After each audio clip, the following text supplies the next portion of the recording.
Mengapa Allah memilih bangsa Israel menjadi umatnya? Jawaban saya dimulai dari Abraham. Begini ceritanya. Abraham punya anak namanya Ishak, dan Ishak punya dua orang anak kembar, yaitu Esau dan Yakub.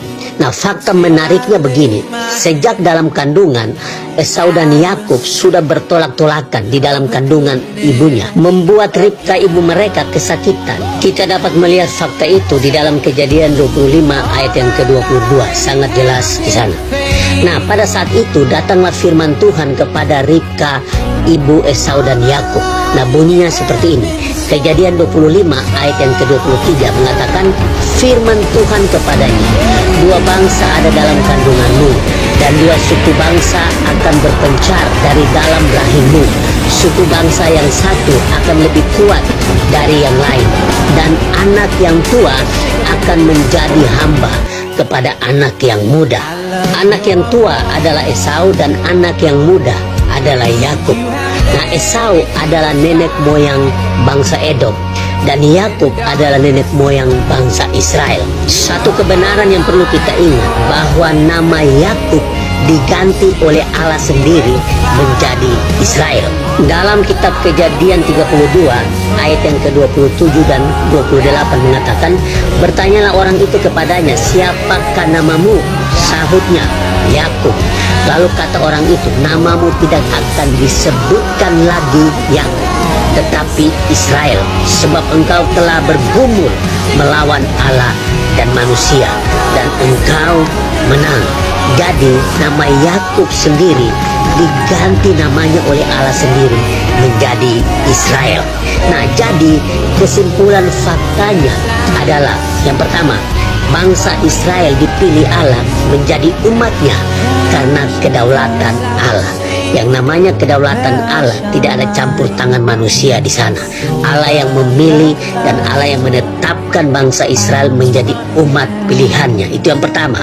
Fakta yang kedua, satu-satunya bangsa di dunia ini yang dikasih nama oleh Tuhan adalah Israel. Ketika Yakub digantikan namanya oleh Allah sendiri menjadi Israel. Di situ asal mulanya bangsa Israel.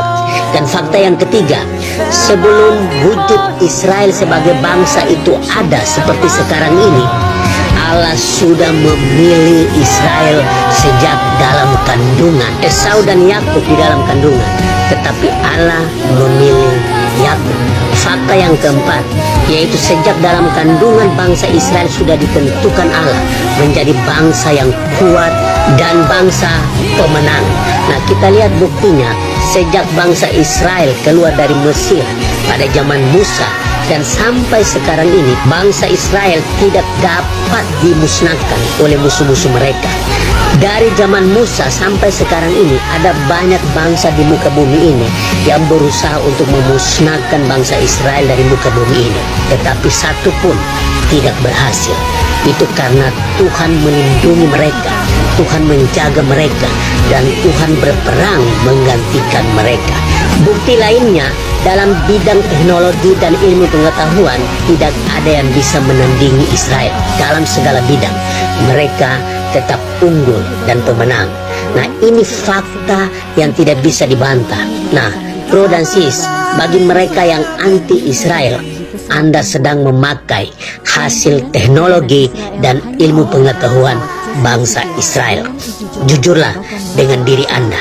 Nah, itulah fakta tentang Israel yang tidak bisa dibantah dengan dalil apapun, karena fakta itu tertulis dalam Alkitab. Itulah keunggulan bangsa Israel, dan melalui bangsa Israel banyak bangsa diberkati dengan ilmu pengetahuan dan teknologi. Inilah fakta yang tidak bisa dibantah oleh siapapun.